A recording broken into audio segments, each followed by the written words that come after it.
ஹரே கிருஷ்ணா. இப்போ காளிங்க நர்தன லீலை பார்த்துன்னு வந்துட்டு இருக்கோம்.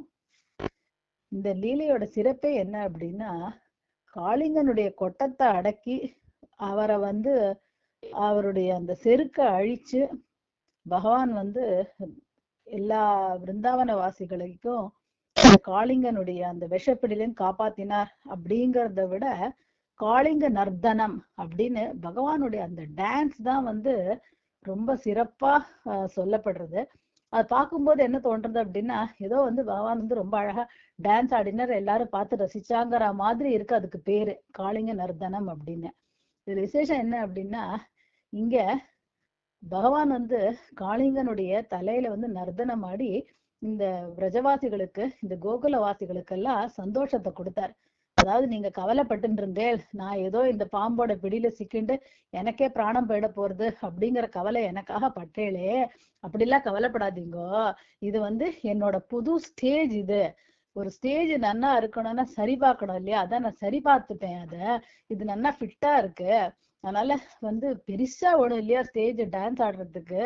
இதுக்குதான் நல்ல 100 தலை இருக்கு. அதனால ஒண்ணு மேல ஒண்ணு மாத்தி ஒண்ணு நல்லா குதிச்சு குதிச்சு டான்ஸ் ஆட முடியும் அப்படிங்கிறதுக்காக ப்ரிப்பேர் பண்ணிட்டேன்டா அப்படிங்கிற மாதிரி பகவான் ரொம்ப சந்தோஷத்தோட சிரிச்சுண்டு அவர் அங்க நர்த்தனம் பண்றார். கீழே அவர் காலால உதைச்சு உதைச்சு இந்த இடத்துல காளிங்கனுக்கு கொட்டத்தை அடக்கின்னு இருக்கார். அங்க பனிஷ்மெண்ட் ஓடின்னு இருக்கு அவனுக்கு. அது மாதிரி அந்த இடத்துல சண்டை யுத்தம் நடந்துட்டு இருக்கு. பகவானுடைய திருப்பாதத்துக்கும் காளிங்கனுடைய தலைக்கும் நடந்துட்டு இருக்கு. ஆனா மேல அங்க நாட்டியம் நடக்கிறது, பகவான் நர்த்தனம் பண்ற, அத எல்லாரும் ரசிச்சு பார்த்துட்டு இருக்காங்க. அப்படி அப்படி இந்த காளிங்க நர்த்தன லீலை இது கோவர்தன லீலையோடைய ஆப்போசிட் மாதிரி. அங்க என்னன்னா, கோவர்தனத்துக்கு கீழே உற்சவம் நடந்துட்டு இருந்தது. மேல கோவர்தனத்து மலைக்கு மேல எல்லாத்தையும் இடிமழையெல்லாம் தாங்கிட்டு அங்க பகவான் இந்திரனுக்கும் பாடம் சொல்லி கொடுத்துட்டு இருந்தார். அது கோவர்தனத்துக்கு கீழே நடந்த உற்சவம். இங்க யமுனைக்கு மேல நடக்கிற உற்சவம். கீழே அதே மாதிரி பனிஷ்மெண்ட் ஓடிட்டு இருக்கீங்க. இதுதான் பகவான சரணடைஞ்சிட்டோம்னா, மலை மாதிரி கஷ்டங்கள் வந்தாலும் இந்த காளிங்கன் மாதிரி ஒண்ணு மாத்தி ஒண்ணு நமக்கு வந்துட்டு தானே இருக்கு. அலை மேல அலை அடிக்கிற மாதிரி தானே வர்றது. ஒண்ணு போச்சுன்னா அடுத்தது போச்சுன்னா அதுக்கும் அடுத்தது.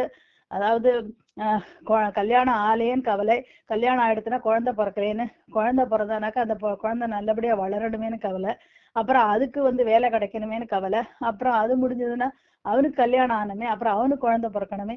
இப்படி இந்த கவலைகளும் இந்த விஷயங்களும் நமக்கு என்ன குறைச்சலா? ஒண்ணு மாத்தி ஒண்ணு வந்துட்டு இருக்கு. அப்போ பகவான் நாமாவை நம்ம சொல்லிட்டே இருக்கணும். கிருஷ்ணரை நம்ம மேல வச்சுக்கணும். அப்படின்னா என்ன, காளிங்கனோட தலையில கிருஷ்ணர் உட்கார்ந்துருன்னா நமக்கு அதுக்கு என்ன, நம்ம என்ன பண்றது? நம்ம பகவான் நாமாவை தான் வச்சுக்கணும். அப்படி ஏதாவது இந்த மாதிரி கஷ்டங்கள் தலை தூக்கும் போது பகவானுடைய நாமம் ஹரே கிருஷ்ண கிருஷ்ண கிருஷ்ண ஹரே ஹரே, ஹரே ராம் ராம் ராம் ஹரே ஹரே, பகவானுடைய நாமத்தை நம்ம உச்சரிக்கும் போது அந்த தாட் நமக்கு வருது. பார்த்தேல, இந்த காளிங்கனுடைய ஒரு அந்த தலை மாதிரி தூக்கி நம்மள தாக்க வர்றது. நம்மளுடைய மனசை கஷ்டப்படுத்துறதுக்காக வரும்போது பகவான் நாம சொன்னா அது அப்படியே அடங்கிடும். அவர் டக்குன்னு அந்த நாக்கை நம்ம போட்டு அத பகவான் நாமாவை போட்டு சொல்லி பெரட்டி பெரட்டி எடுத்து பகவான் பெரட்டின மாதிரி நாக்கில் நம்ம பெரட்டி பட்டுன்னு அந்த சிந்தனையே நம்ம குறைச்சி வச்சிட முடியும். அதுக்குண்டான பவர் பகவான் அவருடைய நாமால கொடுத்து வச்சிருக்கார். ஸோ இப்படி பகவான் என்ன பண்ற, கிருஷ்ணர் அடாடா இவாளெல்லாம் கஷ்டப்படுறாளே போரு, நம்ம காளிங்கன்னு கூட இங்க இருந்தது சொல்லிட்டு அவர் பெருசா எக்ஸ்பேண்ட் ஆயிடுறாரு இல்லையா, விரிஞ்சு விரிஞ்சு பெருசா போனவன காளிங்கன் விட்டுற பிடிய விட்டவன பகவான் பாக்குறார். இந்த வாழை பிடிச்சுட்டு ஒரு தலையா அடிக்கிறார். ஏன்னா காளிங்கன் இப்ப என்ன பண்றான், தன்னுடைய உடல் பலத்தினால பகவானை கட்டி போட நினைச்சா அது நடக்காதுன்னு வரும்போது இப்ப என்ன பண்றா, தன்னுடைய விஷமெல்லாம் பாம்புக்கு எங்க இருக்கு, பல்லுல தானே இருக்கு.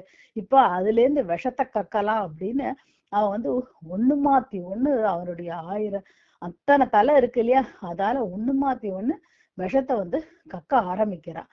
அப்போ ஆனா அவன் விஷம் ஒரு இதுல இருந்து கக்கி பகவான் மேல அப்படி அப்படி நெருப்பு மாதிரி வரதா, ஆனா அவர் என்ன பண்றார், தன் காலால அவனுடைய தலைய உதைக்கிற இல்லையா, உதைச்ச உடனே அதுல இருந்து ரத்தம் வெளியில வருது. அவனுக்கு வாயில இருந்து ரத்தம் பீச்சுண்டு வருது. ரத்தம் பீச்சுன்னு அந்த யமுனையுடைய அந்த கருநீல கலர் தண்ணியில கலந்து அது ஒரு ஒரு வானவில் மாதிரி ஒரு அழகான கலராவே மாறிடுறதா.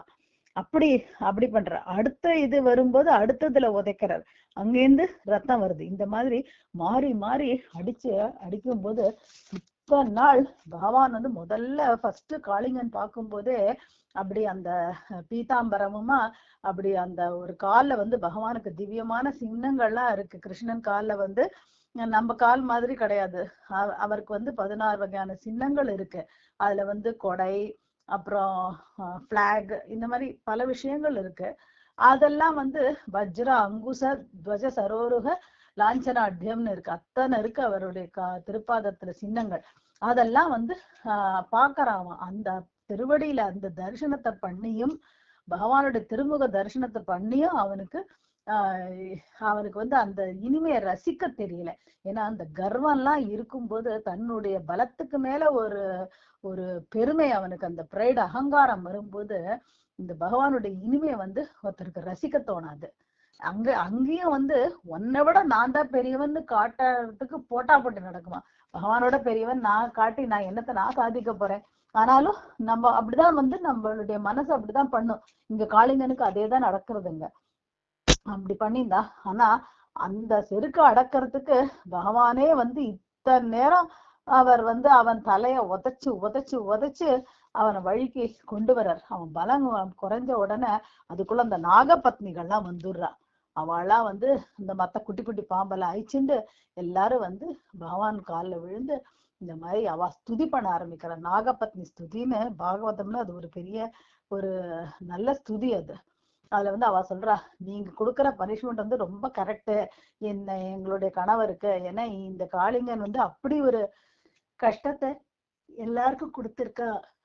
ஆனா நீங்க செய்யறது கரெக்டு தான். ஆனாலும் நீங்க இப்போ அவனுடைய நிலைமை ரொம்ப மோசமா இருக்கு.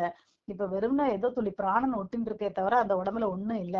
இப்ப அவர் தன்னுடைய சுயநிலைக்கு வந்துட்டார். இப்ப அவருக்கு நீங்க தான் பெரியவர், உங்களுடைய ஒரு ஸ்லேவ் மாதிரி இப்ப இருக்கார். அதனால நீங்க அவரை மன்னிச்சு விடணும் அப்படின்னு இந்த நாகபத்னிகளா பகவானை பலவாரா ஸ்துதி பண்றா. ஸ்துதி பண்ணி அவள் இந்த பக்கம் கீழே அவ ஸ்தோத்திரம் பண்றா. மேல காளிங்கன் உடைய அப்படியே அந்த முடுங்கிட்டு போயின்னு இருக்கான். அதுக்கு மேல பகவான் டான்ஸ் ஆடிட்டு இருக்கார். அங்க பிருந்தாவன வாசிகள்லாம் பார்த்துட்டு இருக்கா. அவளாம் கிருஷ்ணர் மேல வந்தாச்சு அப்படிங்கிற ஒரு சந்தோஷம் தானே தவிர காளிங்கனுக்கு என்ன அவன் போயிடுத்தா இது அதை பத்திலாம் அவளுக்கு கவலையே இல்லை. சரி, கிருஷ்ணன் மேல வந்தாச்சு, டான்ஸ் ஆடிட்டு இருக்கான், ஒரு பிரச்சனை இல்லை, இப்ப இறங்கி வந்துருவான் அப்படிங்கிற ஒரு சந்தோஷம் தான். பகவான் அப்படி பண்ணி பன்னெண்டாக்கு அப்புறம் பாக்குறார். நந்த பாபா யசோதாலா நம்மள